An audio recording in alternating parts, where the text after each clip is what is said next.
cloud. So hello, everyone. Thank you so much for joining. Before we start, I do want to go over a few things. This panel event will be recorded and uploaded to our YouTube channel in spotlight mode, meaning only the panelists will be recorded. However, if you do ask a question out loud, that will also be recorded. So if you're not quite comfortable with that, please be sure to put your question in the chat. We will also have room at the end for questions. So for now, you can drop questions in the chat and we'll get to them at the end.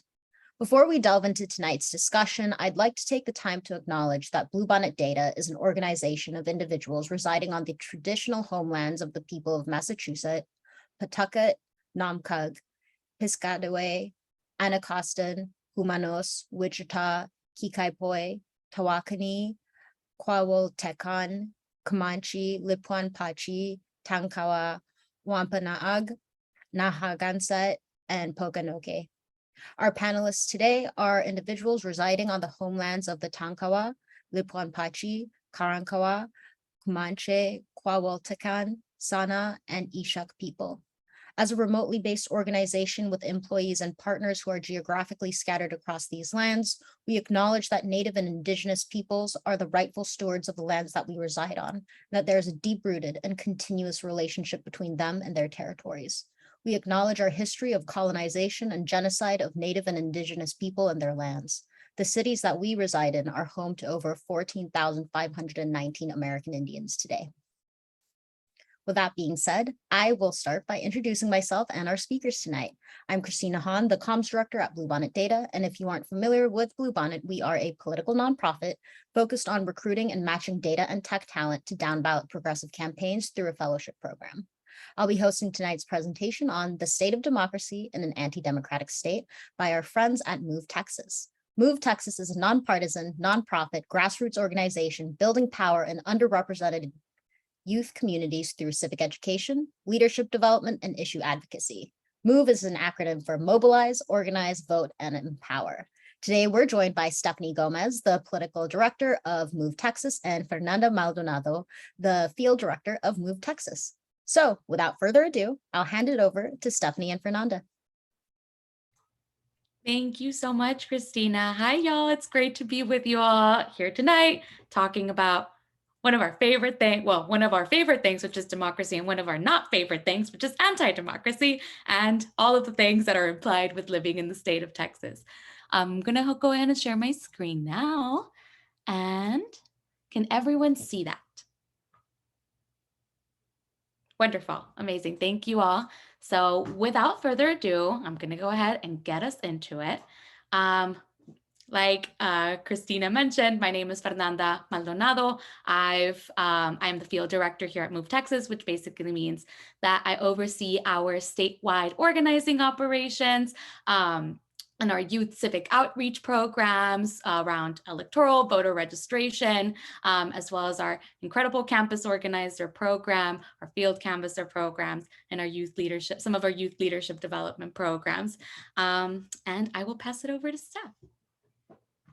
Howdy, y'all. I'm Steph. Super glad to be here with y'all. I am the political director at MOVETexas. My pronouns are she, her, ella, and I call Houston home. And so, yeah, I think my role at MOVETexas is very fun. It's working very closely with Fernanda as our field director, as well as our advocacy director and our data director, to essentially set the organization's legislative and electoral strategy. So all of if you've heard of MOVETexas, I think that, we're very much known for, making sure that we keep democracy fun and celebrated, but also like switching that hat off with the hat that definitely you're going to get into it a little bit in this presentation, where it's like we're going to come at the anti-voter oppressive government and let them know that what they're doing is inappropriate. And at the end of the day, like, our vision is really a democracy in Texas that centers its young people. But yeah, we can go ahead and get into it. Yay, awesome. So before we even get started, before we tell you all about the state of democracy in Texas and how this places an impact in our lives, in our communities, we tell you what we do at MOVETexas, we want to pose a question back to folks. First, which is, what does civic engagement mean to you? We know that you can't have a democracy without a civic culture. We also know that there are so many different ways to interpret civic engagement. And we want to hear from you first. What does civic engagement mean to you? And I'm going to go ahead and drop this bit.ly link in the chat and quickly stop sharing my screen so that I can show folks how, if you've never used a Jamboard, we are big fans of Jamboards here at MOVETexas. It is the easiest and quickest way to communicate with someone. And I'm going to go ahead and show you how to use it so that we can all see some of those responses come in. This is my favorite part of a presentation. So basically all you would do, go into the bit.ly link itself, and you just place a little sticky note on the little sticky note side of it. And then just tell us, what does civic engagement mean to you?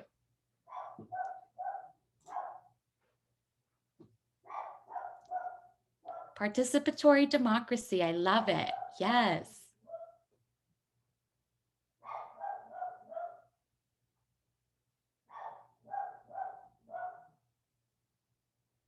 We can get one more.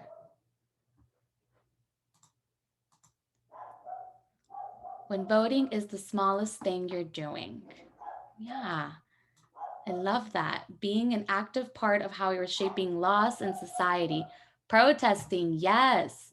Amazing. Yes, these are all really great responses. And I think learning about your local government, building relationships, getting involved in the causes and communities that you care about, community, mutual aid, and being active in your community. I really love these responses. We don't usually will get, civic engagement means voting, showing up to vote, going to the polls. And I just think these obviously display like a much more holistic way that we talk about we talk about civic engagement, and that it goes way beyond voter registration.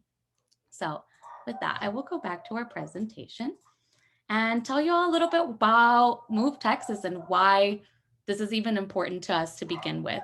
Again, we are a nonpartisan organization, meaning we, by and large, do not care about the drama of political parties. We are here because we care about the issues and the issues first.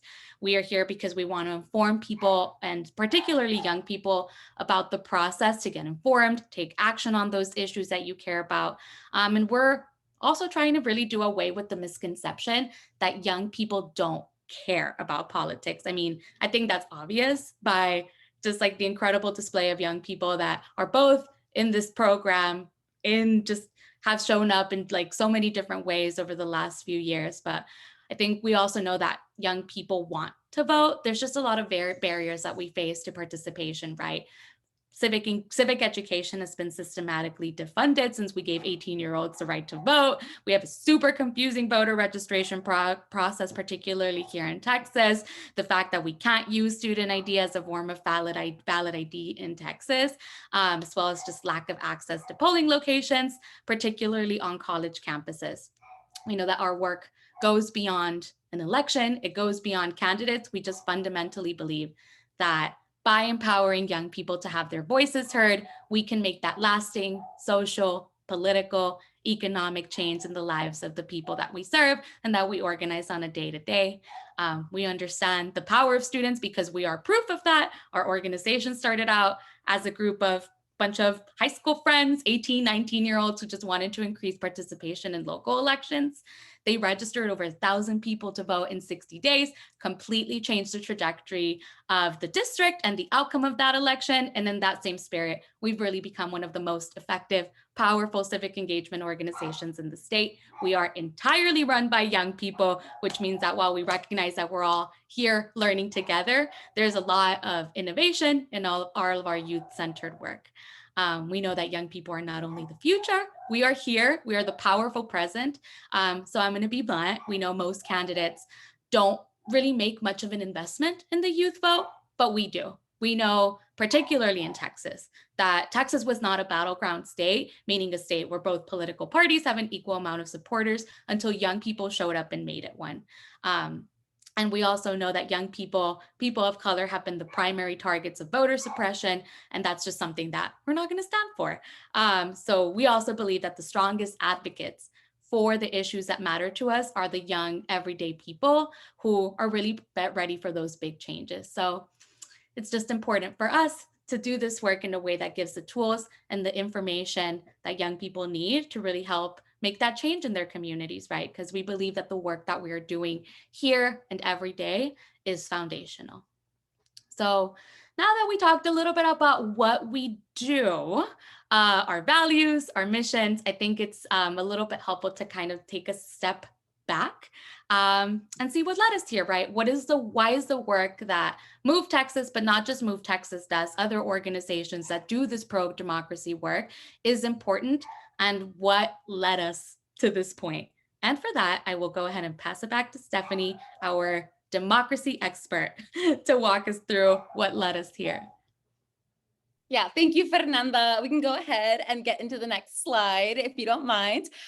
So I think that I have spent time outside of Texas, and that time was so essential for me to know, because I think like a lot of young people, I was like, I'm going to go to DC, I'm going to go to the Northeast, I'm going to live my best life doing progressive work over there. And then once I got there, I realized really, honestly, how much I loved Texas and how much Texas was my home, because a lot of people would say, like, why do you care so much about a state that seems to exist to attack every aspect of yourself, right? Like queer, young, Latinx, low income.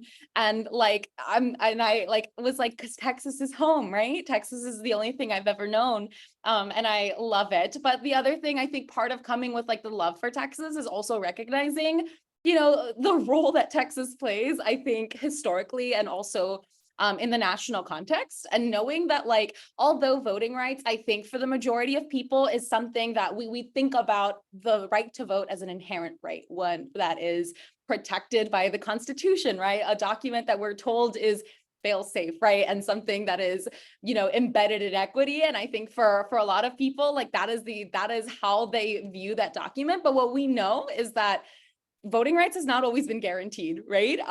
In fact, from the moment that this democracy was created in the United States, it was exclusionary, and it never meant to include, you know, a lot of people like us are currently on this call, right? And so we start, of course, right, with the right to vote, not even just being for white men, but for white landowning men. And so every moment since then has been to increase a participation in democracy. And so like we have like, again, the notable moments that we like recite those facts from high school and college, right? Where it's like women get the right to vote with the 19th Amendment, Black people getting the right to vote with the Voting Rights Act. And then of course, the most recent is the 18 to 21-year-olds with the 26th Amendment. Fun fact, my neighbor told me that she remembers what it was like when young people or people under the age of 21 couldn't vote. And I was like, oh, Miss Debbie, that's insane. And we've had a lot of really wonderful conversations, but I think that this is a point that is not made nearly enough, right? Where it's like, first of all, Black men were given the right to vote in 1870, and then it was just taken away, right? And so this is, I think that one of the points that we made repeatedly, I think this last legislative session, when, you know, Texas really decided to double down, you know, and really the GOP decided to double down across the South. And make the fight for voting rights one that existed in state houses. I think what got a lot of media attention was us saying that, you know, that this bill really was Jim Crow all over again. And the reality of that is that that's not a talking point. That's not something that we say. We say that a 100% understanding the gravity of the comparison that we're making. But in reality, like, this is what they're actively doing, is creating opportunities in legislation that restricts the right to vote from young people, from Black people, from low income people, and really operating in this way that the precision in which they are trying to dilute the vote is honestly terrifying. But it's something that has been, this did not start in 2021. This did not start in 2016 with Trump. Like, this is always, I think, been the struggle of this land, right? Where it's like we have people who are, you know, for the most part, weren't even considered human, versus like even being designated an opportunity to create the society in which we exist, right? So it's definitely not a fun history, but it is important context, I think, that we keep in mind at MOVETexas, and also when we're working with our young people. Next slide, please. But of course, I think when people do think of the history of voting rights that they know, they think of, again, always progress, right? The Voting Rights Act of 1965. I think this is definitely a flashcard that we're all very aware of, but it was this landmark piece of federal legislation, right? That prohibited racial discrimination in voting and included this very important piece of legislation, or I'm sorry, provision, which was Section 5, right? Where essentially the federal government was like, hey, I guess if you really look at all the blocks, we realize that some of these things are maybe not good. It's like not, I guess I can see what you mean, that it's like harder for people of color. And so they include essentially a block, right? Where it's like states are going to have to be, the proposed legislation is going to have to go through pre-clearance at the federal level before that legislation is able to actually become law. So that was, a really, really landmark piece of legislation that we have, for the most part, most people have existed in a world where that has been the case. Next slide.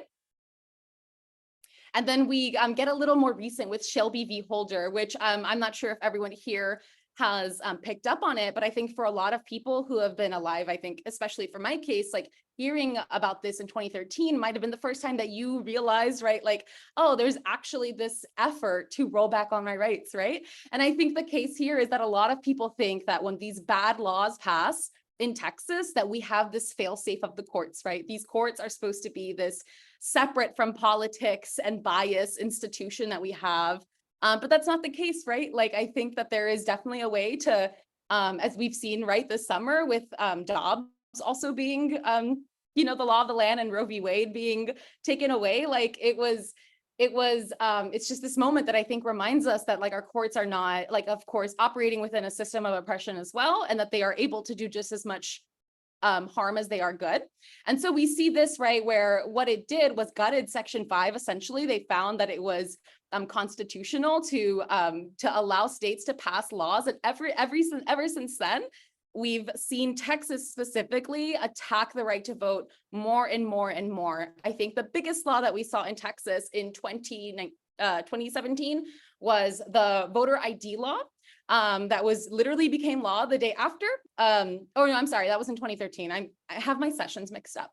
But this is a law that, of course, like voter ID, like I think the reasoning was that who doesn't have an ID? And the answer to that is a lot of people, right? A lot of people don't have IDs. A lot of people are experiencing houselessness. A lot of people are, young and 18 and they have no reason for an ID. And it's also expensive, absolutely. And then we saw, of course, like the polling locations closing across the state, redistricting, which is this whole other thing. I lived through my first redistricting cycle as an adult with like a frontal lobe this past in 2021, and those maps are again set as what we will operate in. And not only determines resources, right? It literally sets the political landscape up for us. And again, the idea that the courts can come in and just say, nope, racist map. That's clearly that's not a fail-safe that we have. And so it is definitely a difficult time to be a Texan. I think it's a difficult time to be a Southern state. Definitely just a difficult time to exist, right? Next slide, please. And then the other thing is even though we have had some advances to the right to vote, it is important that there's still so many people who, again, have intentionally been left out, right? We have incarcerated people who are unable to vote, right? I think in Texas, one of the cases that made the news was the case around Crystal Mason, a person who was under the impression that she was no longer on the rolls, which is that she her felony, it was her mark as a felon was it expired. And was registered to vote and cast a ballot and was then made essentially an example of by the right as the case for voter fraud. And so this is a Black woman who literally is still dealing with this issue. It's honestly heartbreaking, but we have amazing partners in Texas that are working to just defend her. And of course, understanding the intentional reason, right? So it's we'll get into this a little bit more, but it's why can't, it's people who are incarcerated or have felonies are unable to vote. And also at the same time, the system is incarcerating Black and brown people at these very high rates. We also have people under guardianship because of disability or mental illness lose the right to vote. I think we had, Britney Spears is an example, a pop culture example, right, of someone who, has recently brought to light a lot of the problems that can, or a lot of the discrimination that can happen to a person who is designated to not be within sound mind. And of course, again, what does this mean about the courts as not being this system free of bias? And of course, the thing at MOVETexas that we talk about all the time, we talk about democracy, and our mission here is democracy. And that includes our legal permanent residents, our DACA recipients, and non-citizens, right? That was a very intentional decision, right? Of course, to make sure that those people who pay taxes, who are supportive members of the community, are not able to cast ballots and have a say in their democracy. It's absolutely, I think when I really look at it, I'm just that is insane. But this is these are things that we accept as societal norms. But I do think that part of MOVETexas, right, is challenging a lot of those societal norms, kind of like how we are a youth-run organization. Fun fact, I think 95% of the staff at MOVETexas is under the age of 30, including our executive director. And in some spaces we'll say that with funders, and I think they get a little stressed out, but it's also one of the largest national organizations, helping to lead the fight for equity and justice in Texas, which, most people know as a state full of nothing but despair. Next slide. Yeah, so this is just kind of another overview of what it is like to live deep in the heart of voter suppression state. And I understand that my voice is fun, but I think that's how I default. But it's this is a really hard state to exist in. But at the same time, this is also a state that is like a lot of southern states, home to some of the best organizing I've ever experienced in my life, some of the best organizing I've ever read about in books. I think that it is just I think laying it out like this, I think it just I think it can really demonstrate, especially to people who are not in Texas, really how constant these fights are. And how these are moments that, we talk a lot about the fight for civil rights as something that happened in the 60s, right? Something that was resolved. Absolutely not. We are still trying to figure out, right, if the civil rights movement is has made the difference that it meant to. It just I think the purpose of this slide, I think, is to just show how this is continuing. And I'm just really grateful that y'all are a part of this, because I think one of the things that we like to say at MOVETexas, right, is that really our work as organizers is to make sure that people have a piece of the movement. And it's regardless of the role that you play, understanding the reality of what it's like to be a voting rights organizer, a climate organizer, criminal justice organizer, or just a youth organizer in Texas. One fun thing that I will say before we move on to the next slide is that this is definitely a true fact. In 2021, after Texas had just faced its winter storm in the middle of a pandemic, the governor still identified, Governor Abbott, I'm not a fan, but Governor Abbott still identified election integrity as one of the priorities for the legislative session, and 67 anti-voter bills were filed during that session. So time that could have been spent thinking about what about the people who died because of a state failure? We were thinking about how we could stop those people from holding that same governor and hyper-partisan officials accountable. Next slide.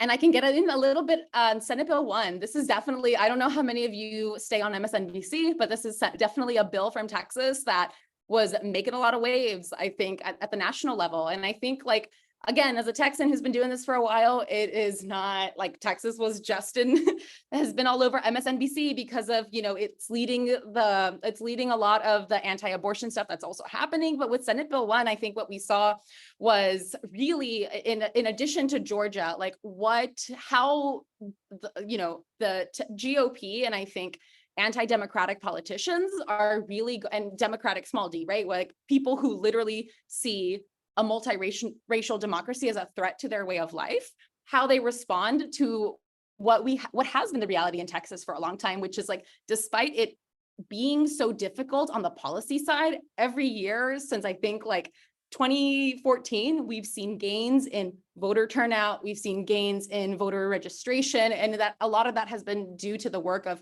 MOVETexas and other organizations who are helping to register and educate young people. And still their response to that is let's make sure that they can't do it. 24-hour voting and drive-through voting and proactively sending in mail-in ballots, for example, were two provisions that were implemented by Harris County in the face of the pandemic, when they realized, oh gosh, like people aren't going to be able to vote. And of course, some other things like empowering partisan poll watchers, something literally straight out of the Jim Crow era, monthly voter roll check, something that has also made its way up to the courts. Absolutely, just like Texas, if there's one thing you take, it's they have no problem literally throwing spaghetti at the wall and seeing what'll stick in terms of like crazy provisions. Next slide. And I think I'll leave you with this, right? I've been talking about it a little bit more about the Texas political landscape, right? Like we are really existing in a hyper-partisan context. We have a Republican-controlled state with absolutely no accountability to the public because of the fact that it's able to pass anti-voter legislation, turn that into laws and implement them. We have the dilution of the vote, of course, because of that legislation. And then we're also seeing like the 2020 census, even though that was super undercounted because of the pandemic. And I think a lot of the misinformation started by the Trump administration around like if there was going to include a citizenship question. It's still like, if you look at the demographics of Texas, it's younger, it's Blacker, it's browner, it's queerer than it's ever been, right? And I think like I've been talking a lot about Texas, and I think you might be thinking like, why should I? Don't know how many of y'all in Texas, but like, why should I care, right? And I think honestly, like, I think we've seen this across many movements. I think reproductive justice and the movement for reproductive justice is probably the clearest example we have right now, where Texas really does set that tone, right? Texas sets the tone in the same way that a couple of other southern states see. So we can look at states like Georgia and Florida, which are very similar to Texas, not only in size, but in like the political landscape, in the fact that they're states with significant Black and brown populations, and understand that legislation that we're seeing there, those fights, those are coming to Texas. And at some point, they're going to make their way up to the courts. It's going to be challenged. And what do we have at the courts, right? We have them packed with these same hyper-partisan officials who have no problem overturning Roe v. Wade, saying that, you know, the Voting Rights Act was probably going a little bit too far. And so, you know, it is a very serious thing. And I think that like oftentimes in this work, we find people who look at the South and they say like, you know, there's a lot of like negative connotations in saying like, I know that like during the winter storm, I saw a lot of like, well, y'all deserve it. Y'all are Texans. And it's like, yeah, that's the case. Like we have really terrible people in our government, but that's a strategy, right? And so like a lot of, you know, like actual like people living in these states like truly suffer at the hands of this legislation. Next slide. And yes, of course, I think the one thing that I think is always super important to bring up to young people or people who are kind of like learning this for the first time, and this is a point that I made earlier, right? That it's like, we are really fighting back against a system, right? Like we are fighting against a system of oppression. We're fighting against a democracy that in a lot of ways was functioning in the exact way that it was meant to, right? In a way that included the default of white landowning men. And that ever since then, it's always easier to pass legislation that reaffirms that. It's always easier to like pass an SB1 than it is to get something very common sense like online voter registration in a state like Texas. But that's fine because we're going to continue to organize, right? We're going to continue to educate young people. We're going to register them. We're going to turn them out. We're going to advocate for local reforms to make sure that like we see a lot of the same wins that we saw in Harris County during the pandemic. And that, you know, we have a state where they have gone out of their way to make sure we have no civic society and no civic infrastructure. And that's fine because MOVETexas is working with young people to create that infrastructure, to like really focus on like issue advocacy and education, leadership development, civic ed, and like teaching young people cultural organizing, because it's not all like knocking doors is really great, right? This is such essential work, but it's also about a social shift, right? And it's like, I think as someone whose career started in reproductive justice, again, the example with abortion, right? It would have been, it's a different conversation, right? Talking about your abortion in the workplace 30 years ago, the way it is now, right? And so I think it's always a testament to like the fact that it's like, even having conversations about really just how messed up this stuff is so essential to our larger mission. Next slide. And I'll kick it over to Fernanda to get into what issues matter to you. Yeah, so as you all can see, I am extremely fond of our wonderful jam boards, and of engaging with the crowd as well, right? We have an understanding now of the political landscape in Texas, the giant mess that we're in, and what we've done and will continue to do to fight for our democracy and to ensure that everyone's voice is counted regardless of your status as a voter, and just take it into account to, continue to make sure that our elected officials, our representatives, continue to make decisions about things that impact our lives. So now I would like to hear from you all. What are some of those issues that matter to you? What do you care about? What's something that you would like to change if you had the power to change it? And I can throw in the bit.ly link in here as well.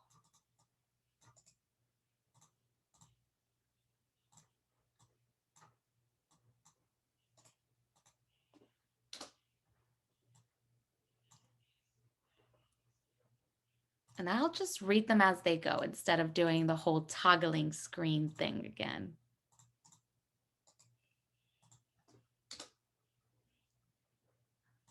Oh my God. Universal health care, climate, sustainable energy, campaign finance. That's also one of my big issues too. Reproductive justice, weatherproof infrastructure, student debt, better public transit. I swear to God, every time I go anywhere that is out, I love that it was made ginormous. Every time I go somewhere outside of Texas, I always come back so angry because I'm just like, this is what they took from us. This is what they don't want us to have, access to trains. They just want to keep us in our cars. Addressing environmental racism, absolutely. Education. Yeah, these are all extremely important issues. And think, what point am I trying to make here?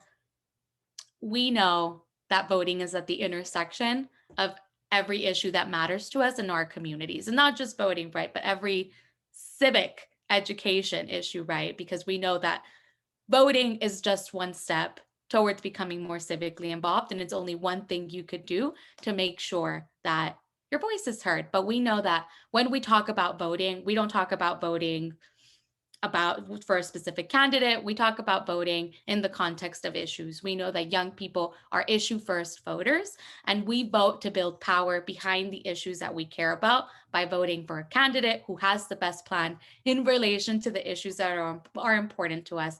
We can then build the power behind those issues. I think one of the biggest differences between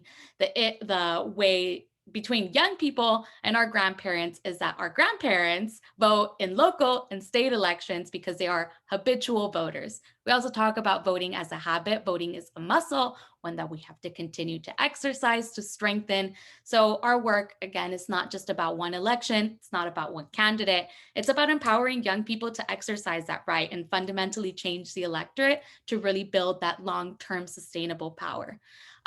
We talk about voting in the context of becoming an active coalition. We come together to build that power.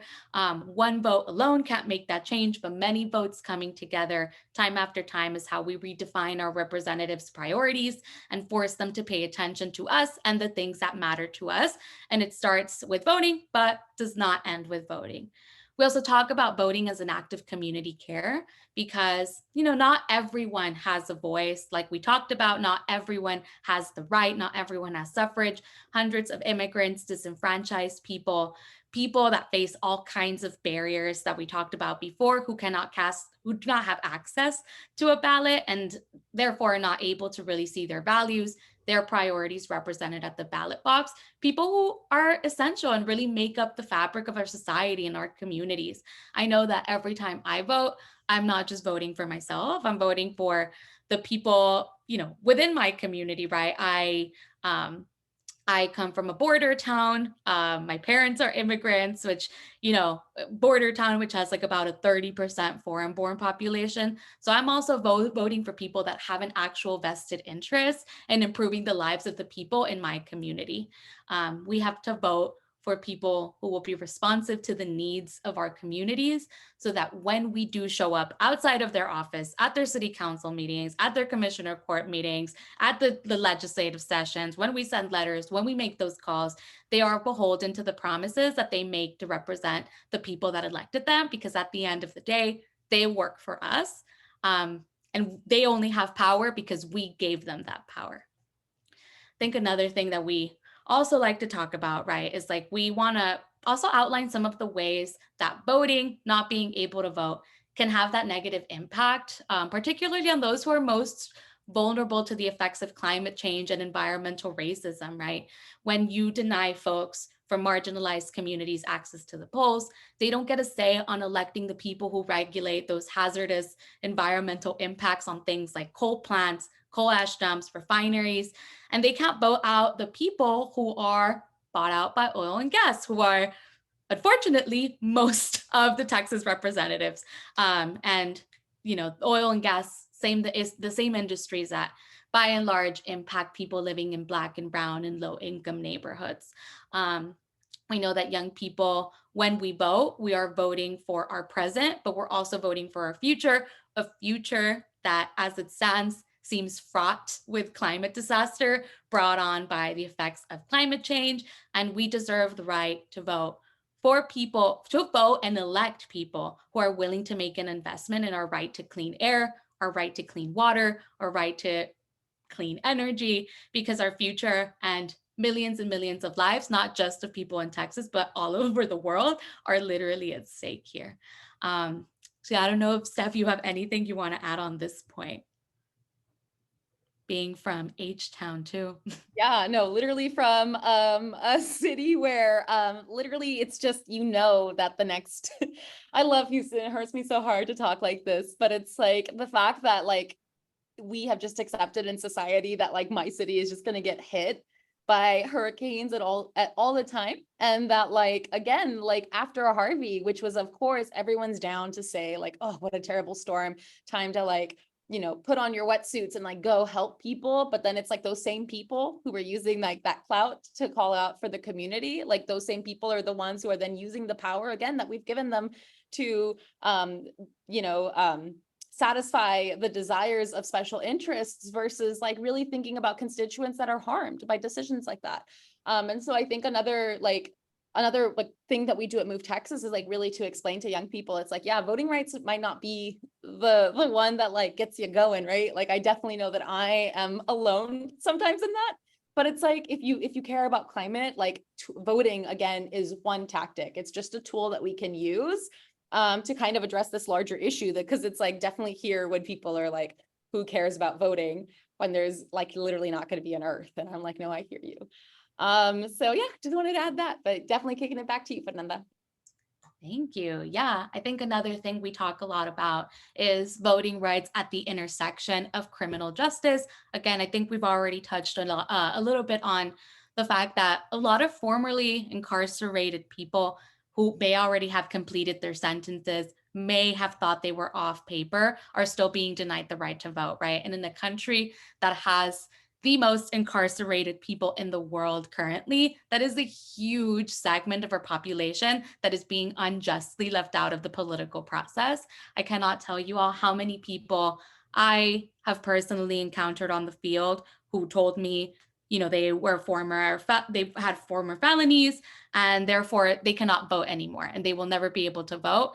And just the lack of education that our state is doing around that as well is another form of voter suppression, because there we have to also have those conversations around, well, if you're off paper, but because we penalize people so much, even when you tell them that if you're off paper, you actually are able to vote, people are still going to be hesitant around it because, again, I think with the way Texas approaches voting,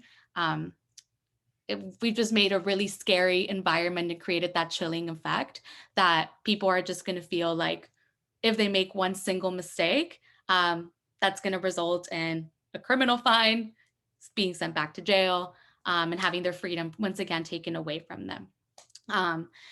And yeah, so one other thing that we do a lot of work around is, of course, jail-based voting.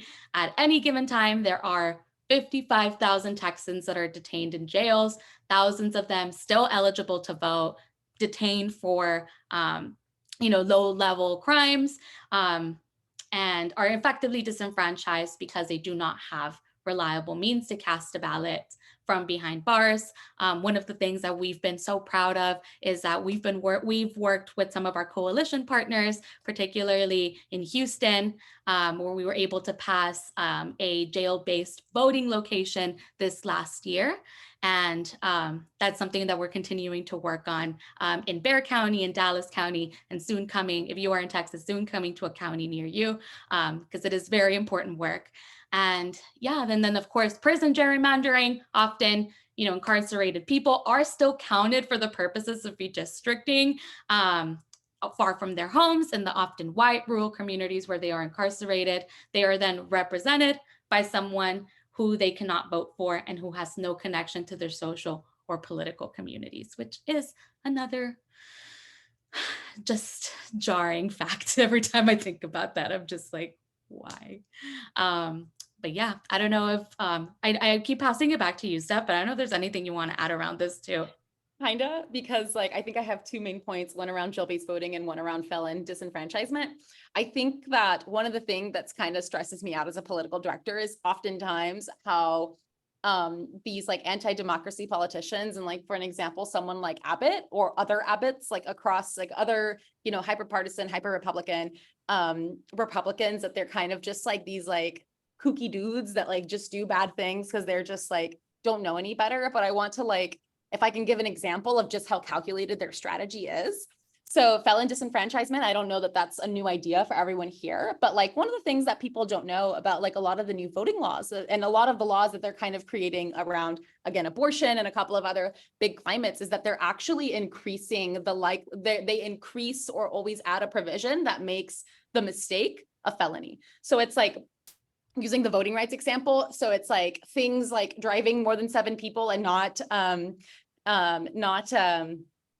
signing an affidavit, something that used to be legal can now be given a felony if you do not sign the affidavit. Something it's they build it into the legislation so they make the laws confusing.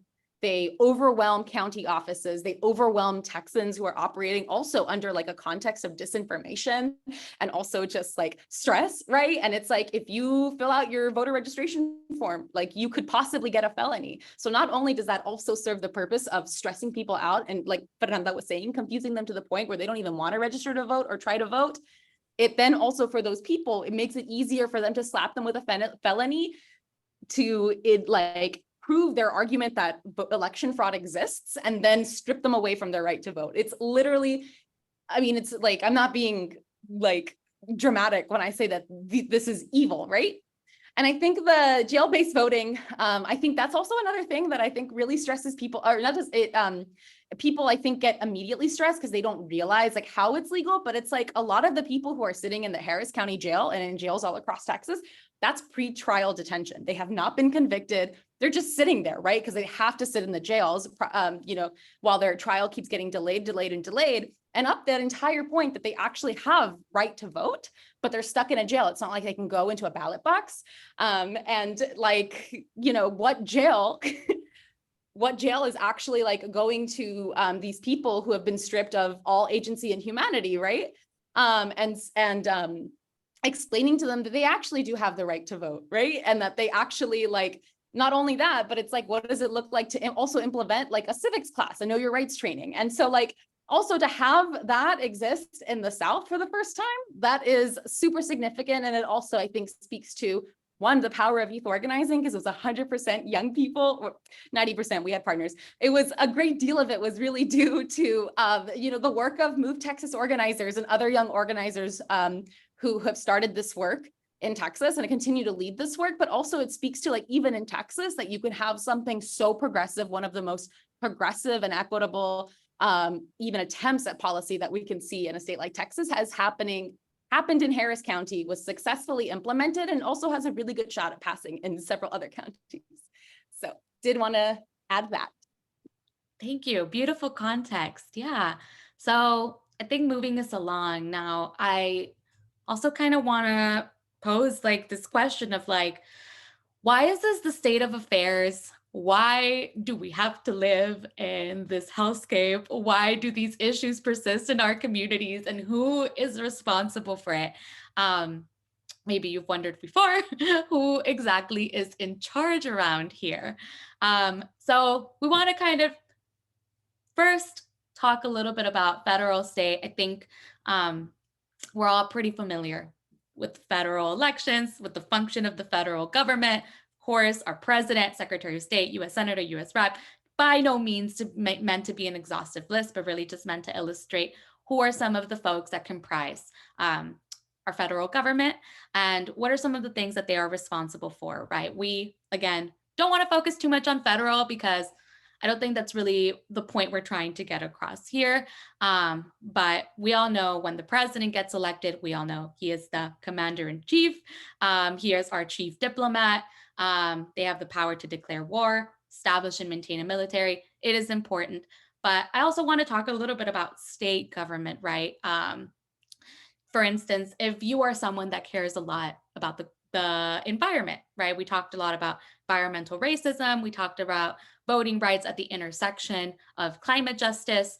I think one of the most powerful, not I think, I'm doing that thing where I say I think, but I don't think, I know. One of the most powerful people is when it comes to that issue at the state level. And in fact, particularly in Texas, not just the state, but I think this is one of those offices that really impacts things across the nation is the Railroad Commission of Texas, our railroad commissioner, which has nothing to do with railroads. I don't know why that's the name, but the Railroad Commissioner might be one of the most powerful government agencies that a lot of people have never heard of. And that's because despite the name, the commission itself really regulates the Texas oil and gas industry, which is a huge sector, one of the biggest industries, not just in the state, but in the country, with the power to affect so many different policies that impact our communities, like oil pipelines, where they're placed, are they safe? That is something that the Railroad Commissioner decides on, right? So yes, federal, state politics are important, but now I get to talk about my favorite thing, which is, before talking about that, I want to pose the question, does anyone know what city council does? What does a city council member do? You can type it in the chat, raise your hand, whatever you want to do.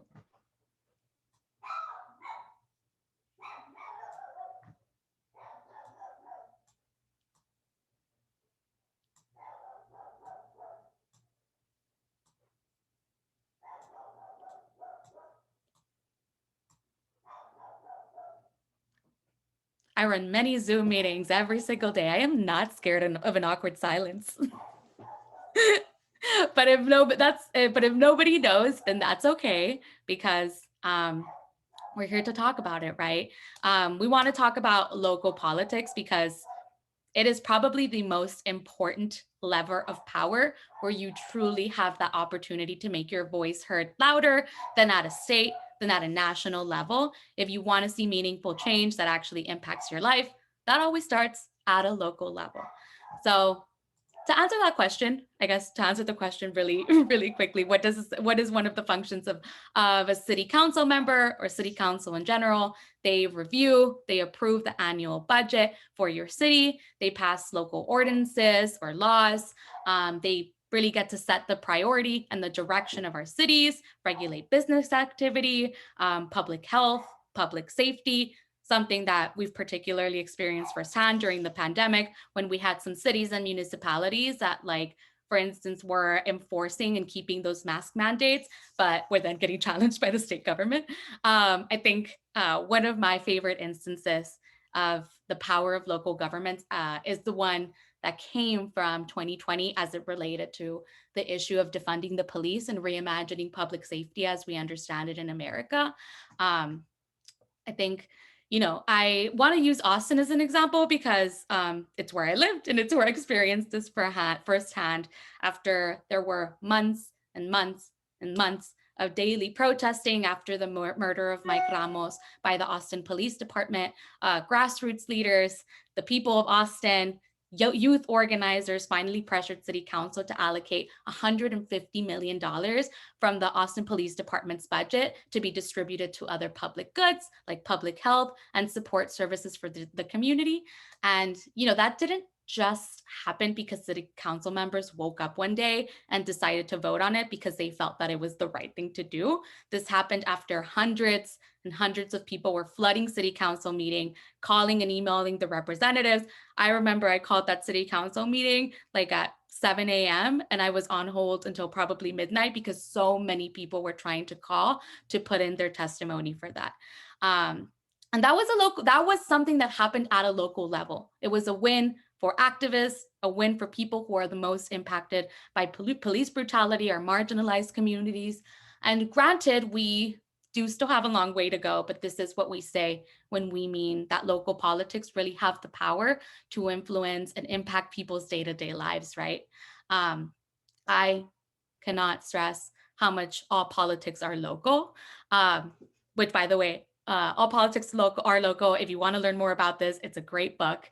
But also very true. We know that, for instance, desegregation in schools started because a superintendent made a plan to integrate one high school in Little Rock, Arkansas back in the 50s, leading to that domino effect, national attention, a Supreme Court ruling, and well, the rest is history. A superintendent, which is, by the way, a local position, right, that is selected by a school board, which also functions at a local level. So we know all politics are local. It has to start somewhere with someone deciding that they want to make that change, deciding that they want to fight for the possibility of a better future. And all of this to say that, you know, we know that these issues don't just happen in a vacuum. There are people who are in charge of making these decisions that impacted your life. And I just wanted to highlight how much the folks at the state, but particularly at the local level, have so much sway in really dictating the contours of your life, how your schools and communities are funded, how your neighborhoods look, how your roads are paved, and how our most marginalized communities get taken care of. And yeah. So now that we're coming into the time, what do we do? What do I do? What am I supposed to do to get us out of this mess? We know movements are comprised of people, but that always has to start with one person. That creates the ripple effects, right? Every single contribution matters. And we say that and we mean it from the bottom of our hearts. It doesn't matter where you're coming from.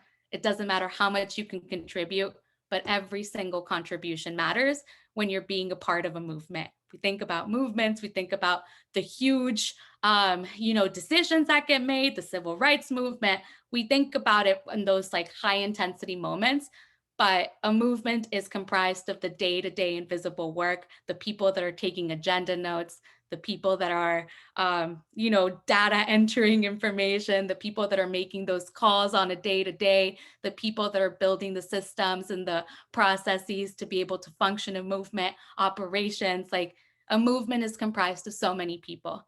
And what are some of the things that you can do to make an impact? Like we say, and like we always say at MOVETexas, voting is just the first step towards taking agency of your civic leadership, but there are so many ways you can have an impact in the way that your community is shaped. We use voting as a way to really, yes, it is a tool of empowerment, but it is also a tool to be able to start that conversation with a young person to talk about what issues matter to you, what keeps you up at night, what can you contribute, and how do we start to establish that relationship with someone so that we can develop their leadership, so that we can bring them into the movement with us, regardless of where they're coming from. One of those things, take someone to the polls with you. The power of relational organizing is so underrated. It is not the message that matters as much as the messenger. You can do so much more than me texting 100 people that I don't know. You can do so much more by bringing 3 of your friends to the polls with you. Another thing, become a poll worker. I think this is one of those very interesting part-time jobs that you can do that can really make an impact in our community. Steph, I don't know if you want to talk a little bit about the poll worker. We have a poll worker recruitment program that we are so proud of that we relaunched this election. We absolutely do. I'll be brief because I know we are coming up against time, but like, I think, I don't know, I hope you're all avid voters, but for those who may not be or who are ineligible to vote, sometimes you get to the polling location, and one of the reasons that there is this super long line is because the people who generally are able to take jobs as poll workers are people who have flexibility in their day-to-day. And it's oftentimes older folks, to be super honest and transparent, but and they struggle, I think, with a lot of the new technology that we have, especially as like more in urban areas. A lot more election centers are using like iPads and stuff. And so like we like work with young people to say like, hey, like this well, it's a couple of things. One, we have actively worked to increase the pay of poll workers to a livable wage, which allows us to then go to young people and say like, hey, your county is hiring workers at $20 an hour or whatever, right? And then, you're able to create money or get money, participate in democracy, and also like you're supporting your local county, because, there is just like, I'm getting a notification that my internet connection is unstable. So in the interest of not lagging, I'm going to stop there, but it is wonderful. And Thank you so much, Steph. I think we got the message for the most part. Another thing you can do, again, like we talked about, local representatives, we vote them in. They have a duty to us because we gave them that power. They vote for us. And I do not think that we should let them forget about that for one single second, right? A lot of the work that we do is build civic infrastructure, but also build that infrastructure of dissent so that when an elected representative is not fulfilling the duties that he has towards his constituents, towards his citizens, towards the people that he represents, we are able to hold them accountable and show up, right? Attend city council meetings, attend commissioner court hearings, attend protests. Just, I think one of the biggest things where people always ask, what do I do? Just show up. That's the first step. Just showing up goes a long way. Volunteer, also volunteer with other organizations like MOVETexas. I know whatever local organizations there may be in your state, volunteer for the things that are important to you and the issues that matter to you. And any campaigns, any representatives that particularly fit and are in alignment with the way that you see change happening in your community, volunteer. Movements are powered by volunteers. And you might also learn something through the work of being able to get involved. And the last one, and the most important one, is organize. Organize everywhere, always, everyone. Organize your workspace, organize your community, organize your apartment complex. We love tenants unions. Organize, organize, organize, and organizing is everywhere. And it is, again, the invisible work that really binds movements together to be able to achieve that collective change through that collective action. So I think that we are at it. We did it. We didn't super go over time. Any questions for either myself or Steph? Not a question, but I just wanted to say thank you so much for this really in-depth presentation. It's very clear that the both of you are deeply passionate about the work you're doing, and I think that enthusiasm really carries over. Yeah, I found this to be incredibly insightful. So just wanted to say thank you. Thank you so much. That's so sweet. That's like, oh, I'm just gonna end the day with all these fuzzy feelings. This is great.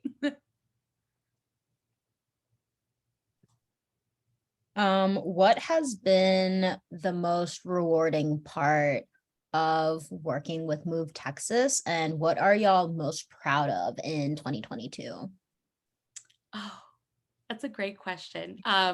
Yeah, I would say, there was a lot of really impactful moments. I've worked at Move for about 4 years, and I've worn many different hats in this organization. And I would say one of the things that I'm the most that I cherish the most is the leadership development work that we do, from being able to hire someone and watch like a young person who did not know how to vote, did not know how the system worked, but like they just knew that they wanted to get involved in some way or another to make a positive change in their community.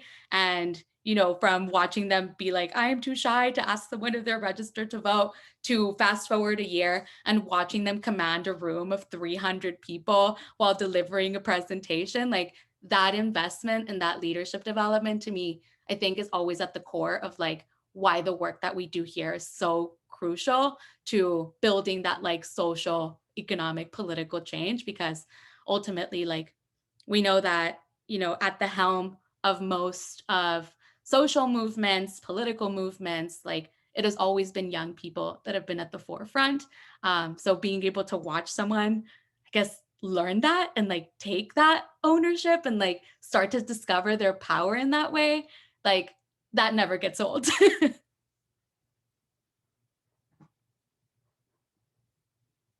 Yes. So retweet everything that Fernanda just said. I think like some of this work, I'm bubbly as a person, I'm an Aries, but this work is grueling. So this is very hard. And I think, I'm very upfront with our young people, all young people, even before I was at Move, where I was like, it is insulting to go into the Texas legislature every day and beg for your rights. And that's, and I think like, that's a reality of this work. But I think when you see a person go from like a wee butterfly, right, to like someone who's like literally talking back to like legislators and saying like, do you know that you work for me? That is some of the seeing political empowerment alive. It's everything for me. And then if I can also just like, I've, as a person who's had a couple of different jobs, right? Like, I think that oh my God, I'm so sorry. Oof, I have the world's worst PhD and I don't know why people text me. Sorry. So I, like a lot of people kind of fell into organizing and I went into policy work and I was doing democracy policy work, which is why I geek out over the voter legislation stuff in Texas the most. But it was like, I would just be at organizations where I'm just like, if we're talking about democracy reform, where is your youth program?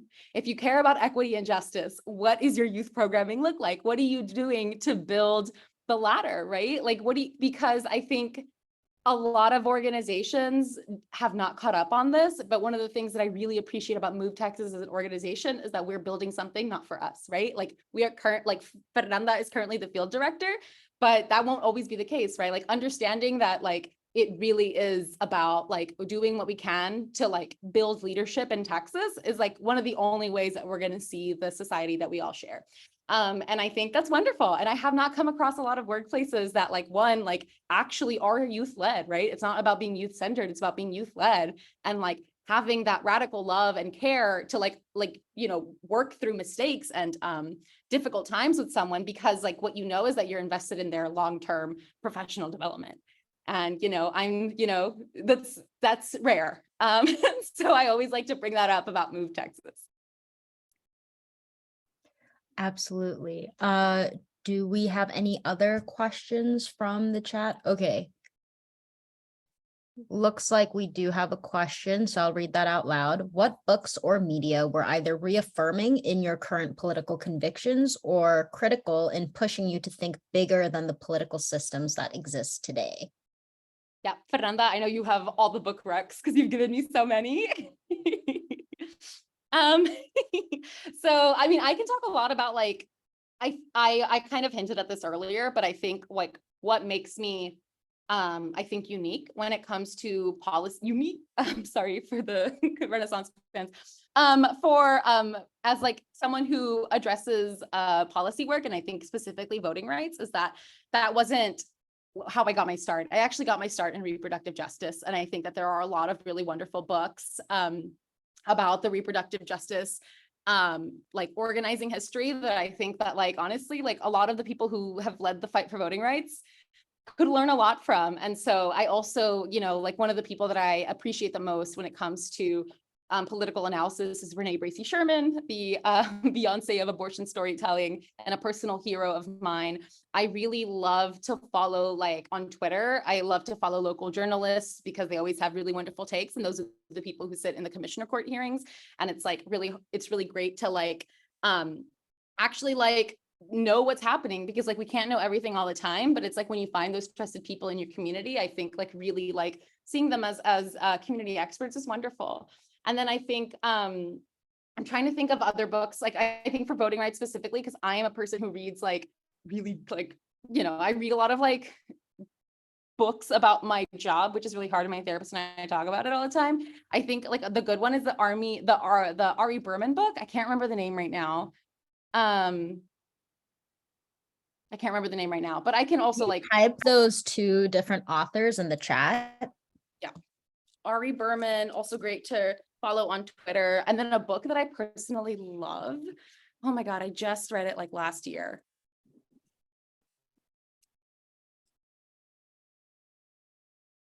To be 100%, it's about Marx and democracy. So I could also send that out.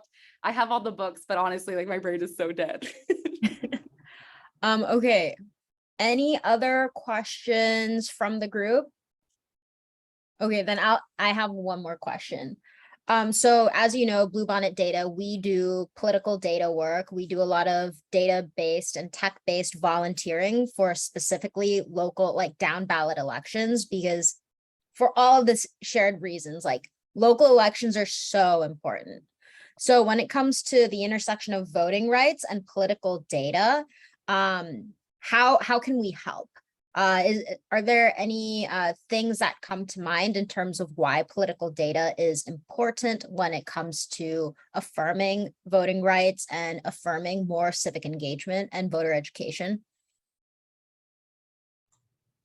I could try it, and then Steph, maybe you can complete my thought. I'm gonna say this is gonna be the most inarticulate answer I could possibly think of, because I think one of the things that for me has always, especially as an organizer or previous organizer, but I still consider myself very much an organizer, is the fact that, you know, our data is our people, right? And like, I think one of the very important, I think a lot about what happened in 2020. Because 2020 and 2018, particularly here in Texas, where a lot of people, because there was like, we have a fundamental lack of data infrastructure here in Texas, particularly for political data. And I think one of the things that was happening a lot during that campaign, during those, you know, big high intensity campaigns, was the fact that every single person was being kind of like hit with like a text and like multiple texts and like 6, 7, 8 texts per day from campaigns, from organizations, from a bunch of people, so much so that it began to dissuade people from actually being able to go vote, right? Like it had like a counterproductive effect. And I think a lot about like, how do we treat our data with respect?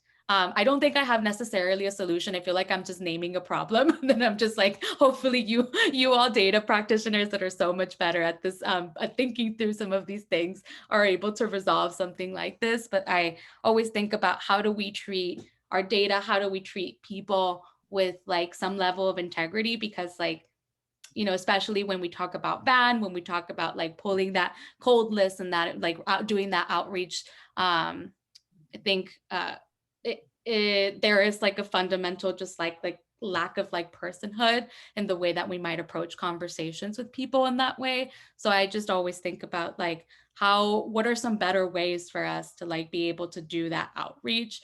And yeah, I'm just like, again, very inarticulate answer, because I feel like there's like kind of different things that are coming to the top of my mind, but I think that's the one that has always stuck with me, because I, especially like as a field director, every time I see an opt-out, I'm just like, it hurts my soul, because I know that the work that went into having that conversation with someone, like being able to establish that relationship, being able to get someone to sign something to give you their personal information. So yeah, it always breaks my heart when I hear like, hey, didn't you text me already, like for the 6th time? And it's, you know, often not the case. And yeah, I think that's one of them. There's another kind of like thread of thought that like I'm also thinking about as it pertains to like how a lot of the people that we do outreach for are people that are like lower propensity voters, right? So because a lot of people that don't make it back into like the system, into like the voter rolls are people that have never been reached out to. And in some ways, when campaigns only reach out to those people, it just kind of reinforces that vicious cycle of like, well, why are we going to do outreach for low propensity voters? We're just going to reach out to the high propensity voters. And then because these are the people that are showing up to vote, but then it's like, well, but you're also not doing outreach for, the lower propensity people that don't necessarily make it into these voter rolls or into like these systems, because like campaigns just don't reach out to them. I remember back in 2020, I think it was over 60% of young people that indicated they had never been reached out to by a campaign. So how do we utilize data to not reinforce these vicious cycles and like reinforce the notion of like young people don't show up to vote, so why would I reach out to them? So yeah. Yeah, and the only thing I would add, and I think this is not even specific to data folks, but it's like, I think like, every once in a while, like pick up a clipboard and go on a shift and like, remember what that's like. And I think like for me as a political director, it's even just as important, right? So it's like, not losing those basics, right? Because that's literally what builds the movement. And I think that's all. And also like our data director, she's wonderful. I hope y'all get to meet her one day. But she is very down to do that. Like she'll go and do class wraps all day long. And it does help inform how she sets up data processes at Move. So that was the last thing I wanted to add. Awesome. Thank you so much for joining us. And a special thank you to MOVETexas. So would you like to share where folks can reach you to learn more about your work? And you can go ahead and probably put that in the chat. And then for us at Bluebonnet, you can learn more about us from our site. We have an Instagram, YouTube, Twitter, Facebook, where you can learn more. So we do have our emails down there for Stephanie, and also you could follow her on Twitter. DMs are always open for democracy. Perfect. And you can always visit their website at movetexas.org. All righty. Thank you so much, everyone, for joining us, and hope you have a wonderful Wednesday. Thank y'all. Thank you all so much. This was fun.